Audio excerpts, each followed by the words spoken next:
হযরত মূসা আলাইহিস সালাম একবার বনী ইসরাইলের সামনে ভাষণ দিচ্ছিলেন। এমন সময় একজন লোক বলে উঠল, হে আল্লাহর নবী মূসা, আপনি এত সুন্দর জ্ঞানপূর্ণ মনোমুগ্ধকর হৃদয়গ্রাহী কথা বলছেন, আপনার কথা শুনে তো আমাদের মন প্রাণ ভরে যাচ্ছে। আচ্ছা, আপনার চাইতেও জ্ঞানী মানুষ কি এই পৃথিবীতে আছে? তখন হযরত মূসা আলাইহিস সালাম বললেন, না, আমিই সবচাইতে জ্ঞানী, আমার থেকে জ্ঞানী এই পৃথিবীতে আর কেউ নাই। হযরত মূসা আলাইহিস সালাম এই কথাটা এমনি এমনি বলেন নাই, তিনি অনেক ভেবে চিন্তে বুঝে শুনেই বলেছিলেন। কারণ প্রত্যেক জামানার মধ্যে সবচাইতে জ্ঞানী ব্যক্তি তারাই যারা ওই জামানার নবী। যেহেতু হযরত মূসা আলাইহিস সালাম আল্লাহ তাআলার একজন নবী ছিলেন এবং রাসূল ছিলেন, আল্লাহ তাআলা তার উপরে আসমানি কিতাব নাজিল করেছিলেন, এজন্যই তিনি বলেছেন যে আমি সবচাইতে জ্ঞানী। কিন্তু মহান আল্লাহ রাব্বুল আলামিনের কাছে হযরত মূসা আলাইহিস সালামের এই কথাটি পছন্দ হয়নি। তাই আল্লাহ তাআলা হযরত মূসা আলাইহিস সালামকে বললেন, হে মূসা, তোমার চাইতেও জ্ঞানী মানুষ এই দুনিয়াতে আছে, তুমি তার কাছে যে জ্ঞান শিক্ষা করো। হযরত মূসা আলাইহিস সালাম বললেন, হে আল্লাহ, আমি তো তাকে চিনি না, আমি তার কাছে কিভাবে যাব? আল্লাহ তাআলা বললেন, মূসা, তুমি একটা মৃত মাছ নিয়ে দুই সাগরের সঙ্গম স্থলে যাবে। দুইটি সাগর যেখানে মিলিত হয়েছে সেখানে গেলেই তোমার সেই মাছটি হারিয়ে যাবে, আর সেখানেই তুমি আমার সেই বান্দাকে খুঁজে পাবে। হযরত মূসা আলাইহিস সালাম আল্লাহ তাআলার কথা মতো তার ব্যাগের মধ্যে একটি মৃত মাছ নিলেন এবং তার সঙ্গী হিসেবে হযরত ইউশা ইবনে নুন আলাইহিস সালামকে সাথে নিয়ে দুই সাগরের সঙ্গম স্থলে পৌঁছাবার জন্য যাত্রা শুরু করলেন। তারা দুইজন মিলে সাগরের পার ধরে হাঁটছেন, আর মূসা আলাইহিস সালাম তার খাদেমকে বলছেন, ওয়াইদ ক্বালা মূসা লিফাতাহু লা আবরাহু হাত্তা আবলুগা মাজমাআল বাহরাইনি আও আমদিয়া হুকুবা। দুই সাগরের সঙ্গম স্থলে পৌঁছানোর আগ পর্যন্ত আমি আমার সফরকে শেষ করব না, অন্যথায় আমি যুগের পর যুগ ধরে, বছরের পর বছর ধরে চলতেই থাকবো। এখানে অবাক করা বিষয় হলো, হযরত মূসা আলাইহিস সালামকে আল্লাহ রাব্বুল আলামিন আসমানি কিতাব দিয়েছিলেন, তিনি নবী ছিলেন এবং রাসূল ছিলেন, তবুও তার জ্ঞান শিক্ষা করার প্রতি কত আগ্রহ! সুবহানাল্লাহ। তো যাই হোক, এক সময় হাঁটতে হাঁটতে তারা ক্লান্ত হয়ে পড়লেন। তারা তাদের ক্লান্তি দূর করার জন্য অনেক বড় একটি পাথরের ছায়ায় কিছুক্ষণ বিশ্রাম নিচ্ছিলেন। এমন সময় ঘটলো এক আশ্চর্য ঘটনা। তারা যে শিলাখণ্ডের পাশে বিশ্রাম নিচ্ছিলেন, সেই পাথরটার উপর দিয়ে একটা ঝর্ণা প্রবাহিত হচ্ছিল। সেই ঝর্ণার নাম হচ্ছে আল হায়াত। এই ঝর্ণার পানির একটা বিশেষত্ব হলো, কোন মৃত প্রাণীর গায়ে যদি এই আল হায়াতের পানি লাগে, তাহলে সাথে সাথে ওই মৃত প্রাণীটি জীবিত হয়ে যায়। হযরত মূসা আলাইহিস সালাম তার ব্যাগে করে যে মৃত মাছটি নিয়ে এসেছিলেন, সেই মাছের গায়ে ওই আল হায়াতের একটু পানি এসে লাগে, সাথে সাথে সেই মাছটি জীবিত হয়ে ব্যাগের মধ্যে লাফাতে শুরু করে। এদিকে হযরত মূসা আলাইহিস সালামের খাদেম ইউশা ইবনে নুন মাছের লাফানোর আওয়াজ শুনে ঘুম থেকে উঠে দেখতে পান মাছটি লাফাতে লাফাতে সাগরের মধ্যে চলে গেল। অবাক করা বিষয় হলো, মাছটি পানির মধ্য দিয়ে যেখান দিয়ে যাচ্ছে সেখান দিয়ে একটি সুড়ঙ্গ তৈরি হচ্ছে, পানি চারপাশে সরে যে গোলাকার একটি রাস্তা তৈরি হচ্ছে। হযরত মূসা আলাইহিস সালামের খাদেম এই দৃশ্যটি দেখে বিস্ময়ে বিমূঢ় হলেন, কিন্তু মূসা আলাইহিস সালামকে ঘুম থেকে জাগানোর সাহস পেলেন না। কারণ মূসা আলাইহিস সালাম প্রচন্ড রাগী নবী ছিলেন। তাই তিনি চিন্তা করলেন, মূসা আলাইহিস সালাম ঘুম থেকে উঠলেই তাকে এই বিষয়ে জানাবেন। কিন্তু মূসা আলাইহিস সালাম যখন ঘুম থেকে উঠলেন, তখন সেই খাদেম মূসা আলাইহিস সালামকে এই আশ্চর্য ঘটনাটি বলতে ভুলে গেলেন, যার কারণে তারা দুজনে আবার সামনের দিকে রওনা করলেন। অনেক দূর যাওয়ার পর মূসা আলাইহিস সালাম তার খাদেমকে বললেন, আজকের সফরে তো আমরা ভীষণ ভাবে ক্লান্ত হয়ে পড়েছি, ব্যাগ থেকে আমাদের নাস্তা বের করো, আমরা কিছু খাওয়া দাওয়া করে নিই, ইনশাআল্লাহ এতে করে আমাদের ক্লান্তি কিছুটা দূর হবে। হযরত মূসা আলাইহিস সালাম এই কথা বলার সাথে সাথে তার খাদেম বলে উঠল, হুজুর, আমরা যে পাথরের পাশে বিশ্রাম নিচ্ছিলাম সেখানে একটা আশ্চর্য ঘটনা ঘটে গেছে। আমি আপনাকে সেই ঘটনাটা বলতে চেয়েছিলাম, কিন্তু শয়তান আমাকে ভুলিয়ে দিয়েছে, তার জন্য বলতে পারি নাই, দয়া করে আপনি আমাকে ক্ষমা করবেন। মূসা আলাইহিস সালাম বললেন, কি ঘটনা ঘটেছে? তখন খাদেম বললেন, হুজুর, আমরা যখন ওই শিলাখণ্ডের পাশে ঘুমিয়েছিলাম, তখন আমাদের ব্যাগে থাকা সেই মৃত মাছটি জীবিত হয়ে আশ্চর্যজনক ভাবে লাফাতে লাফাতে সাগরের মধ্যে সুড়ঙ্গ তৈরি করে চলে গেছে। হযরত মূসা আলাইহিস সালাম তখন বললেন, আরে আমরা তো ওই জিনিসটার খোঁজেই ঘর থেকে বের হয়েছি, তুমি আমাকে এই কথাটা আগে বলবা না? তখন তারা দুজন তাদের পদচিহ্ন অনুসরণ করে আবার সেই শিলাখণ্ডের কাছে চলে আসলো। তারা সেখানে এসেই দেখতে পেলেন একজন লোক চাদর মুড়ি দিয়ে বসে আছে, আর তিনিই হচ্ছেন হযরত খিজির আলাইহিস সালাম, যাকে মহান আল্লাহ রাব্বুল আলামিন তার নিজের পক্ষ থেকে কিছু বিশেষ জ্ঞান দান করেছিলেন। হযরত মূসা আলাইহিস সালাম হযরত খিজির আলাইহিস সালামকে সালাম দিলেন। খিজির আলাইহিস সালাম বললেন, আমার এই ভূখণ্ডে শরীয়তের সালাম আসলো কোন জায়গা থেকে? তখন মূসা আলাইহিস সালাম বললেন, হুজুর আমি মূসা। খিজির আলাইহিস সালাম বললেন, কোন মূসা? বনি ইসরাইলের মূসা নাকি? তখন হযরত মূসা আলাইহিস সালাম বললেন, হ্যাঁ আমি বনি ইসরাইলের মূসা। খিজির আলাইহিস সালাম বললেন, আপনি আমার কাছে কি মনে করে এসেছেন? তখন মূসা আলাইহিস সালাম বললেন, হুজুর মহান আল্লাহ রাব্বুল আলামিন আপনাকে যে বিশেষ জ্ঞান দান করেছেন, আপনি কি দয়া করে আমাকে সেই অফুরন্ত জ্ঞান থেকে কিছু শিখাবেন? তখন খিজির আলাইহিস সালাম বললেন, হে মূসা আমি তো আপনাকে শিখাতে পারবো, কিন্তু আপনি শিখতে পারবেন না। তার কারণ হলো মহান আল্লাহ রাব্বুল আলামিন আপনাকে দিয়েছেন এক ধরনের জ্ঞান আর আমাকে দিয়েছেন আরেক ধরনের জ্ঞান, যার কারণে আমি যদি কোনো ভালো কাজও করি আপনার মনে হবে আমি খারাপ কাজ করছি। আপনি আমার সাথে থেকে ধৈর্য ধারণ করতে পারবেন না, আর যেই বিষয়ে আপনার কোনো ধরনের কোনো জ্ঞান নেই সেই বিষয়ে আপনি কিভাবে ধৈর্য ধারণ করবেন? তখন মূসা আলাইহিস সালাম বললেন, ক্বালা সাতাজিদুনি ইনশাআল্লাহু সাবিরান ওয়া লা আসি লাকা আমরা। হুজুর ইনশাআল্লাহ আপনি আমাকে সবরকারী হিসেবেই পাবেন এবং কোন ব্যাপারেই আমি আপনার হুকুম অমান্য করব না, আপনি যা বলবেন আমি তাই শুনবো। তখন খিজির আলাইহিস সালাম বললেন, ক্বালা ফাইন ইত্তাবা'তানি ফালা তাসআলনি আন শাইইন হাত্তা উহাদিস লাকা মিনহু যিকরা। হে মূসা আমি ভালো মন্দ যাই করি না কেন আপনি আমাকে কোনো ধরনের কোনো প্রশ্ন করতে পারবেন না। এই শর্ত যদি আপনি মেনে নেন তাহলে শুধুমাত্র আপনি আমার সাথে আসতে পারবেন। হযরত মূসা আলাইহিস সালাম বললেন, মঞ্জুর, আপনার শর্ত আমি মেনে নিলাম।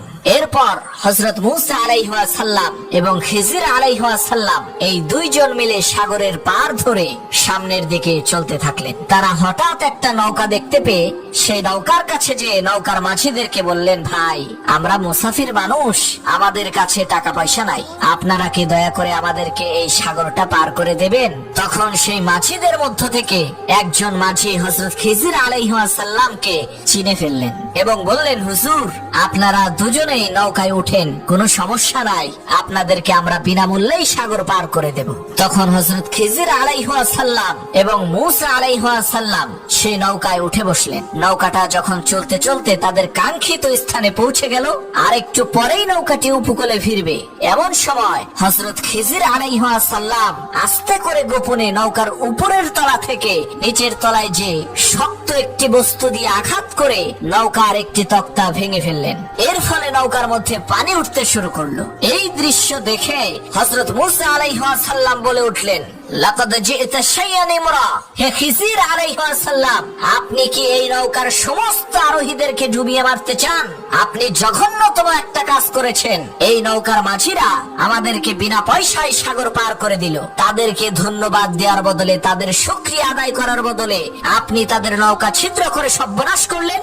আসলেও আপনি একটি গর্হিত কাজ করে ফেলেছেন। তখন খিজির আলাইহিস সালাম বললেন, ক্বালা আলাম আকুল ইন্নাকা লান তাসতাতিআ মাইয়া সাবরা। হে মূসা আমি না তোমাকে আগেই বলেছিলাম তুমি আমার সাথে সবর করতে পারবে না, কারণ আমার যে জ্ঞান আছে তোমার সেই জ্ঞান নাই, আবার তোমার যে জ্ঞান আছে সেই জ্ঞান আমার নাই। তখন মূসা আলাইহিস সালাম খিজির আলাইহিস সালামকে বললেন, ক্বালা লা তুআখিযনি বিমা নাসিতু ওয়া লা তুরহিকনি মিন আমরি উসরা। হুজুর ভুল চুকের জন্য আমাকে পাকড়াও করবেন না, আমার ব্যাপারে আপনি কঠোর নীতি অবলম্বন করবেন না, মেহেরবানি করে আমাকে ক্ষমা করে দিন। হযরত খিজির আলাইহিস সালাম ক্ষমা করে দিলেন। এরপর তারা নৌকা থেকে নেমে সামনের দিকে আবার রওনা করলেন। তারা দেখতে পেলেন মাঠের মধ্যে অনেকগুলো ছেলে মেয়েরা খেলাধুলা করছে। সেই ছেলে মেয়েদের মধ্য থেকে একজন ছেলে দেখতে খুবই সুন্দর, অন্য সবার চাইতে সেই ছেলেটি সুদর্শন এবং অত্যন্ত বুদ্ধিমান। হযরত খিজির আলাইহিস সালাম সেই সুন্দর বালকটির কাছে যে সেই বালকটিকে ঘাড় মটকে হত্যা করলেন। এই দৃশ্য দেখা মাত্রই হযরত মূসা আলাইহিস সালাম বলল, লাকাদ জি'তা শাইআন নুকরা।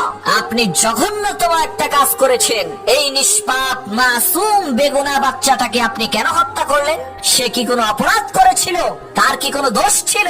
এই নিকৃষ্ট আর জঘন্য সাংঘাতিক কাজটা আপনি কিভাবে করতে পারলেন? তখন খিজির আলাইহিস সালাম বললেন, ক্বালা আলাম আকুল লাকা ইন্নাকা লান তাসতাতিআ মাইয়া সাবরা। আমি না তোমাকে আগেই বলেছিলাম তুমি আমার সাথে সবর করতে পারবে না? হে মূসা, আমি তোমাকে আগেই বলেছিলাম আমার যে জ্ঞান আছে সেই জ্ঞান তোমার নাই, তোমার যে জ্ঞান আছে সেই জ্ঞান আমার নাই, তুমি কখনোই আমার সাথে ধৈর্য ধরতে পারবা না। তখন মূসা আলাইহিস সালাম বললেন, ক্বালা ইন সাআলতুকা আন শাইইন বা'দাহা ফালা তুসাহিবনি ক্বাদ বালাগতা মিন লাদুন্নি উযরা। হুজুর, আমাকে ক্ষমা করে দিন।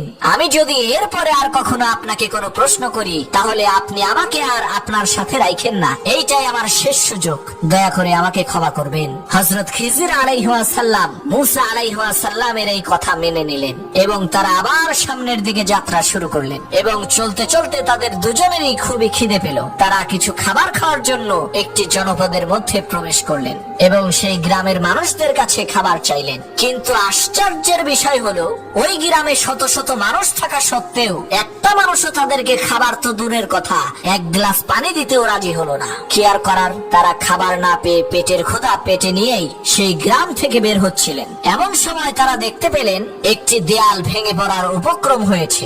দেয়ালটা একেবারে বাঁকা হয়ে আছে। কেউ যদি এই দেয়ালটাকে ঠিক না করে তাহলে দেয়ালটা কিছুদিন পরেই ভেঙে পড়বে। হযরত খিজির আলাইহিস সালাম অনেক সময় এবং শ্রম দিয়ে সেই দেয়ালটা খুব সুন্দর মতো মেরামত করে দিলেন। হযরত খিজির আলাইহিস সালামের এই কাণ্ড দেখে হযরত মূসা আলাইহিস সালাম বললেন, ক্বালা লাউ শি'তা লাত্তাখাযতা আলাইহি আজরা।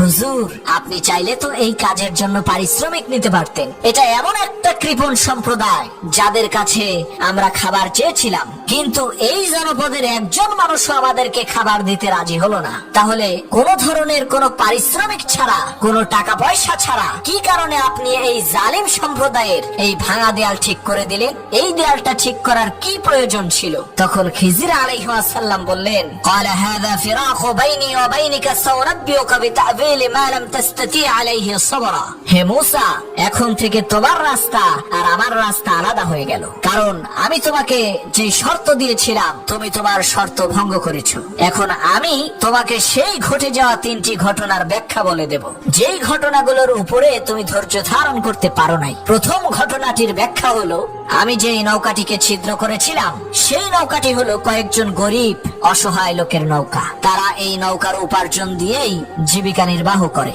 তাদের সংসার চালায়। কিন্তু এই নৌকাটি যেই ঘাটে এসে নোঙ্গর করেছিল সেই ঘাট থেকে একটু দূরেই এক জালিম বাদশা তার সৈন্যবাহিনী দিয়ে অবৈধভাবে মানুষের প্রত্যেকটা ভালো নৌকা যুদ্ধে যাওয়ার জন্য জোর করে নিয়ে নিচ্ছিল। এই কারণে আমি সেই নৌকাটিকে ছিদ্র করে দিয়েছিলাম যাতে নৌকাটি ডুবে যায়, আর সেই জালেম বাদশার সৈন্যরা এসে যাতে নৌকার দোষ ত্রুটি দেখে নৌকাটি না নিয়ে ফেলে রেখে চলে যায়। আর কিছুদিন পরে এই নৌকাটিকে মেরামত করে আবার যাতে সেই গরিব অসহায় লোকেরা নৌকা দিয়ে উপার্জন করে তাদের জীবিকা নির্বাহ করতে পারে, এটাই ছিল আমি যে সেই নৌকা ছিদ্র করেছিলাম তার ব্যাখ্যা।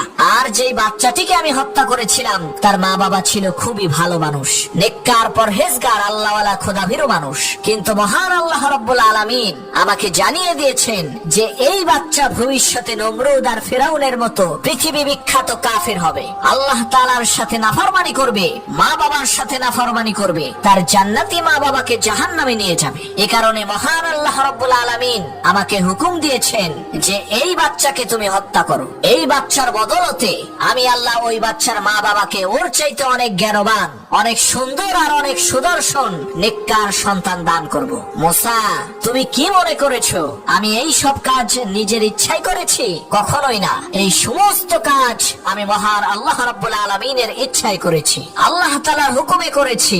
আল্লাহ তাআলার হুকুম ব্যতীত আমি কোনো কাজ করিনি। প্রিয় ভাই সব, পরবর্তীতে জানা গেছে খিজির আলাইহিস সালাম যে ছেলেটিকে হত্যা করেছিলেন, আল্লাহ রাব্বুল আলামিন ওই সন্তানের মায়ের গর্ভে বনি ইসরাইলের 7 জন পয়গম্বরকে পাঠিয়েছিলেন। সুবহানাল্লাহ। হযরত খিজির আলাইহিস সালাম বললেন, মূসা, এখন বাকি থাকলো শুধু ওই দেওয়াল মেরামত করার ব্যাপারটি। আমরা যে দেয়ালটি মেরামত করেছিলাম ওই দেয়ালের নিচে গুপ্তধন রয়েছে, আর এই গুপ্তধনের মালিক হলো দুইজন এতিম ছেলে। ওই দুইজন এতিম ছেলে আবার গ্রামে থাকে না, তারা শহরে থাকে। তাদের বাবা ছিল খুবই ভালো মানুষ, নেককার মানুষ। তাদের বাবা ইন্তেকালের আগে তাদের দুজনকে বলে দিয়ে গেছে যে অমুক গ্রামে অমুক দেয়ালের নিচে তোমাদের জন্য গুপ্তধন রেখে দিয়েছি, কিন্তু সেই গুপ্তধন তোমরা এখনই বের করতে যেও না, যখন তোমরা বড় হবে তখনই বের করবে, না হয় তোমাদের সেই গুপ্তধন তোমাদের আত্মীয় স্বজন অথবা তোমাদের পাড়া প্রতিবেশীরা জোরপূর্বক তোমাদের কাছ থেকে ছিনিয়ে নেবে। হযরত খিজির আলাইহিস সালাম বললেন, হে মুসা, মহান আল্লাহ রাব্বুল আলামিন আমাকে ওই দেওয়ালটা মেরামত করার জন্য হুকুম করেছেন, আমি নিজের ইচ্ছায় মেরামত করিনি, আল্লাহ তাআলার হুকুমে করেছিলাম, কারণ মহান আল্লাহ রাব্বুল আলামিন ওই নেককার লোকের সম্পদকে হেফাজত করতে চেয়েছিলেন।